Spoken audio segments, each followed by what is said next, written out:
मैं मोहम्मद मंसूर चौधरी, ये क्या बोलते हैं हमारे रामोजी फिल्म सिटी के पास में कुतुबुल्लापुर बोल के पीएस है, अब्दुल्लापुर मेट पीएस है। वहाँ पे जो है सो काले माल बेफेलोस की गाड़ी रोका गया। जो लाइसेंस याफ्ता होल्डर है, इनो ट्रेडर है, एक बाज़ार से दूसरे बाज़ार को लिख जाके जानवर बेचते खरीदते, लाइसेंस भी इनके पास में, जिसके बड़े बेफेलोस थे, जिसका अनफिट का सर्टिफिकेट है और बाज़ार की चिट्ठी है। रहने के बावजूद पुलिस वाले वहाँ पे जो सो गाड़ी को क्रुएल्टी के नाम पे, ओवरलोड के नाम पे केस बुक करके प्राइवेट जयागुड़ा, अब हम लोग यहाँ पे जयागुड़ा की रोड पे इधर 500 मीटर पे जो सो जयागुड़ा गौशाला है, यहाँ पे जयागुड़ा को भी जाए। तो हमारा अपील ये है, जितने भी आउट ऑफ स्टेट हो या फिर जितने भी हमारे सराउंडिंग में संगारेड्डी रंगारेड्डी जहाँ कहीं पे भी गाड़ी पकड़े जा रही, गवर्नमेंट शेल्टर में नहीं डाला जा रहा। गवर्नमेंट शेल्टर में नहीं डाल के प्राइवेट जियागुड़े को आने की वजह क्या है, ये हमको समझ में नहीं आ रही। अब रोमर्स तो ये भी चल रहे हैं कि जियागुड़े के गौशाले वाले जो भी है, ये जितने भी नाम निहाद गौरक्षक है, ये गाड़ी पकड़ के जो भी यहाँ पे बेच रहा है उसको 20,000 रुपये गाड़ी को दे रहे हैं बोल के हमको इत्तलात है। तो हम ये चाह रहे हैं हुकूमत से, हमारे रेवंत रेड्डी साहब से, देखिए होम मिनिस्टर अभी तक तो बना नहीं। अब हमारे लिहाज से तो अभी भी आप होम मिनिस्टर आप ही है, तो हम ये मुतालबा करते हैं, आप हुकूमत तेलंगाना पुलिस को ये इंस्ट्रक्शन दीजिए कि क़ानून के तहत काम करें, ना कि किसी के ऊपर जुल्म ज़्यादती नहीं। अगर क़ानून की खिलाफ वर्जी कोई करता है तो उसको केस करते हुए गवर्नमेंट शेल्टर में क्यों मान नहीं जा रहा। अब ये हुकूमत के शेल्टर है, नागौल पे शेल्टर है, और वहाँ पे और भी आटो नगर पे शेल्टर है, और वहाँ पे दूसरे गौशाला भी है।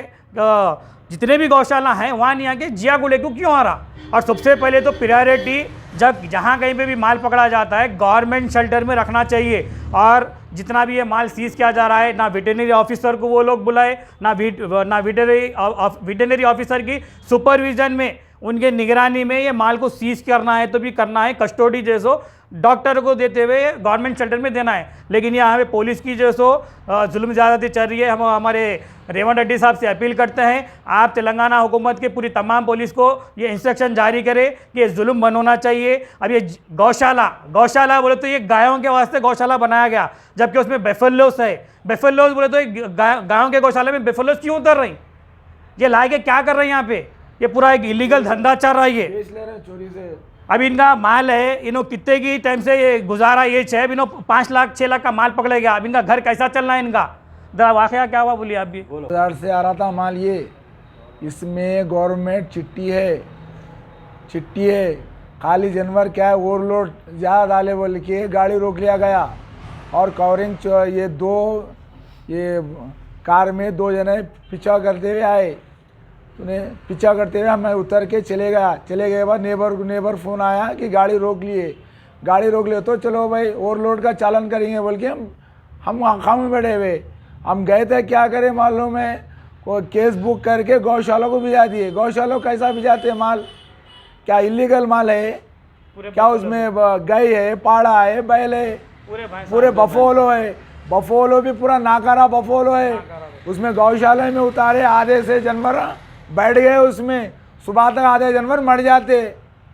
क्या ये जानवर, ये लोग जानवर को रक्षा कर रहे हैं या मार डाल रहे?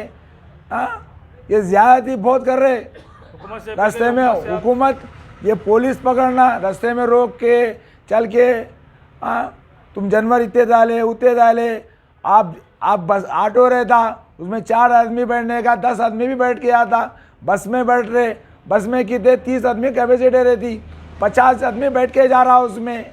हाँ, खर्चा सब जगह ओवरलोड और जगह ओवरलोड है, ओवरलोड का चालन डालो। आपकी गाड़ी रोकने की वजह क्या है? ओवरलोड है बोल के, देखिए ओवरलोड का चालन डालना, केस बुक करके माल उतार दिए, गौशाला में माल उतार दिए।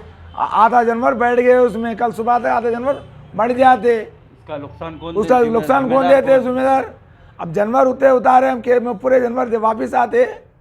जानवर जानवर घास खिला रहे, पानी पिला। 20 जानवर दे, पूरे नाकारा जानवर है वो। ये जो गाड़ी पकड़े गई, इसकी वजह क्या है? इसकी वजह देखिए, क्यूरॉलिटी बोल के ये 1960 में कानून बना था। उसके बाद में ना इसमें कोई अमेंडमेंट हुआ, ना ही जैसे ये कानून की कोई अभी तक भी कोई उसके ऊपर कोई करते भी नहीं थे, कार्रवाई भी नहीं करते थे। अब ये नाम निहाद गौरक्षक वो कानून का गलत सहारा ले रही। 1960 में जब कानून बना था उस वक्त के हालात अलग थे, उस वक्त के हमारे पास में टेक्नोलॉजी नहीं थी, गाड़ियाँ इतने बड़े नहीं थे। अब यहाँ पे गाड़ियाँ भी बड़े बड़े गाड़ियाँ आ गए। अब वो हालात के हिसाब से जो है सो कानून में कोई अमेंडमेंट नहीं आ रहा। तो ये कानून सिर्फ बड़े के कारोबार करने वालों को नहीं है, बकरा हर जानवर, तो खाली हमारे बड़े के जानवर वालों को क्यों रोका जा रहा? बकरा 200 500 एक गाड़ी में आता, लॉरी में, उनको कहीं क्यों नहीं रोक रहे? फिर इन लोग बकरा इनका कंजम इनका करते बोल के बकरे के आंखा बंद कर लेके बैठे हुए। तुमको अगर जानवरों से इतनी हमदर्दी है तो पूरे जानवरों को देखो। तुम गौरक्षा का अगर रक्षा बोल रही, देखिए हम लोग खुरेशियाँ, कहीं कोई भी खुरेशी गौ स्लॉटिंग नहीं कर रहा। हम खुरेशियों से पहले भी अपील करें। अब वो गैर कानून फिर भी अगर जो स्मगलिंग हो रही या जो कुछ भी हो रही, उसकी वजह ये पूरे नाम निहाद गौरक्षक हैं, ये कालू सिंह, दीपक सिंह, ये राजा सिंह, ये लोग मामूल ले रहे हैं। ये लोग मामूल लेने से वो जो भी 2 नंबर का धंधा करने वाले वो कर रही। तो खुरेशी तो ये कारोबार नहीं कर रहा। तो हमारी हुकूमत से मुतालिबा ये है, बेफेलोस लीगल जानवरों का भी अगर हम कारोबार कर रहे हैं तो ये नाम निहाद गौरक्षक जो सो पुलिस का सहारा लेते हुए गलत जो सो केसेस बुक करवा के ये जुल्म कर रहे हैं। हम रेवंत रेड्डी साहब आपसे अपील करते हैं, आप सरकार में अगर आप आए हैं हुकूमत में तो सबको लेके चलिए, हिंदू मुस्लिम सिख ईसाई सबको लेके चलिए। ये जुल्म हो रहा है ये खुरेशियों के ऊपर, ये जुल्म जो हो रहा है इसके आप आला उहदेदारों से कुछ बात हुई आपके? जब आप जुल्म हो रहा बोल रहे तो कोई हाई लेवल ऑफिसर से आपकी बात हुई कभी? हाई लेवल ऑफिसरों से इससे पहले भी हम मेमोरेंडम भी दिए थे और उस वक्त की हुकूमत, साबिक़ा की हुकूमत भी हमारे को तयखुन दी थी कि देखिए बेफेलोस नहीं रोकेंगे और बैल वगैरह नहीं रोकेंगे, बस आप लोग सिर्फ कौन को लो। तो हम उनको तयखुन दिए। और इससे पहले animal welfare board of India central से एक महकमा बना हुआ है, उसके मित्तल बोल के उनके डायरेक्टर है, उन्होंने आए थे, उनसे हमारी मीटिंग हुई। उन्होंने भी यही बोले देखिए भाई आप कॉ स्लॉटिंग मत करिए, भाई का जो जानवर आपका पकड़ा जाता हम साथ देते। तो हम उनको भी हम ज़बान दिए थे कि नहीं करेंगे। उसके बावजूद भी ये एक इनको खून का इनका क्या हो गया मालूम, हराम की दौलत कमाने में लगे हुए इन लोग, पैसे रोडों पे रोकना, ये लूट मार। ये आप इनके खिलाफ कार्रवाई क्यों नहीं करते? पुलिस में कंप्लेंट क्यों नहीं करे फिर अभी तक? बिल्कुल पुलिस कंप्लेन हमेशा करते हुए आएंगे, क्योंकि ये लोग सिर्फ और सिर्फ ऐसे मासूम जिस तरीके के जानवर लेके आकर बेचने वाले लोग हैं उनको लूटा जा रहा है। जैसा किसान का साथ देते बोल के बोल रहे हैं, उसी तरीके से जानवर भी ये किसानों से खरीदने वाले हैं, लेकिन इनका नुकसान कर रहे हैं। सिर्फ कैसा कर रहे हैं? अगर लूटना ही है तुमको तो जाओ, जो गवर्नमेंट जो शेल्टर्स है उसमें जाओ, जाके उसमें पकड़ो, वहाँ पे से लूट के लेके जाओ। लेकिन नहीं, लेके लूटेंगे किसका? इनके नाम के आगे मुसलमान लगा हुआ है, उनका माल लूटेंगे। और ख़ास तौर से पर्टिकुलर टारगेट बना के रखे कुरैश कम्युनिटी को। ये लूटने वाले है कौन भाई? कुरैशी कम्युनिटी जब इतना जुल्म बर्दाश्त कर रही तो इसकी वजह क्या है और क्यों बर्दाश्त? देखो भाई, ये क्या है, रोज गड़ा खोद के रोज पानी पीने वाले लोग हैं। बरादरी हमारी रोज कारोबार करेंगी, रोज कारोबार करके कमा के खाने वाले लोग हैं। अब इन्हों कितना बोल के आवाज़ उठाएंगे? आवाज़ उठाने वाले हम लोग हैं। हम लोग ये सारे जुल्म के खिलाफ आवाज़ उठा रहे हैं, लेकिन सुनने वाले पूरे बहरे बैठे हुए, यहाँ पे कोई भी नहीं कर रहे। इंशाल्लाह हम बराबर कोर्ट को रुजू हुए, आगे भी कोर्ट के ऊपर जाएंगे और जाके ये सारे चीज़ों के ऊपर बात करेंगे। देखो भाई, पकड़ना किसको है कि कौन पकड़ना माल?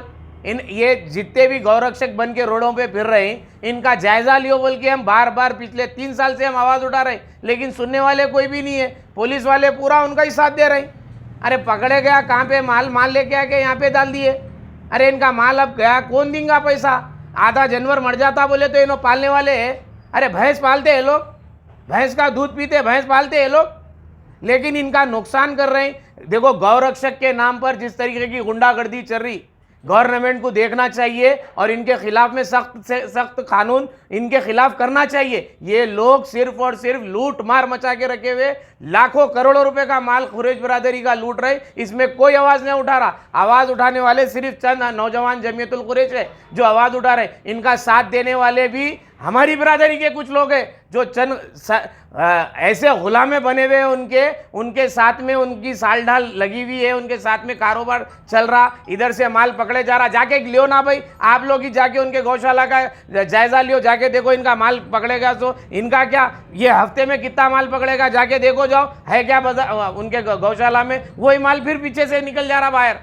ये इसके खिलाफ में इनका माल, हमारा गवर्नमेंट ऑफ तेलंगाना से मुतालबा है, इनका माल जल्द से जल्द डॉक्टर, वेटरनरी डॉक्टर को लेके जाकर गौशाला को जाना चाहिए और इनका माल सही सलामत 24 घंटे में माल देना। नहीं तो देखो फिर जुमे के दिन जिस तरीके से प्रजा दरबार चल रहा ना सीएम का, वहाँ पर इंशाल्लाह धरना तो देंगे अगर हमारी आवाज़ ये नहीं सुनेंगे तो। ये आगे होने वाले चीज़ें ये जहन में रख लेना है। जो करेंगे जो पुलिस स्टेशन में हुआ ना भाई, कौन से पुलिस स्टेशन में हुआ, यहाँ से 25-30 किलोमीटर दूर हुआ, माल आ रहा है यहाँ पे, क्या है, कौन सा ऐसा इनका मैच फिक्सिंग चल रही है, इसके ऊपर कौन आवाज उठाएंगे? मीडिया भी खामोश, सारे लीडर्स खामोश, सब खामोश। बेचारे जानवर बेचने वाले करेंगे क्या? अब उनको जहर खा के मरने का काम आ गया। अब कौन जिम्मेदार है इसका? याद रख लो, अगर इनके साथ में अगर कुछ भी, अगर इनकी सेहत खराब होगी, उसकी जिम्मेदार गवर्नमेंट रहेंगी और वो गौरक्षक रहेंगे। और हमारी बिरादरी के वो आला ओहदेदार, नाकारा आला ओहदेदार है जो बिरादरी के अंदर हमारे पास बैठे हुए लोग हैं जो आवाज़ नहीं उठा रहे।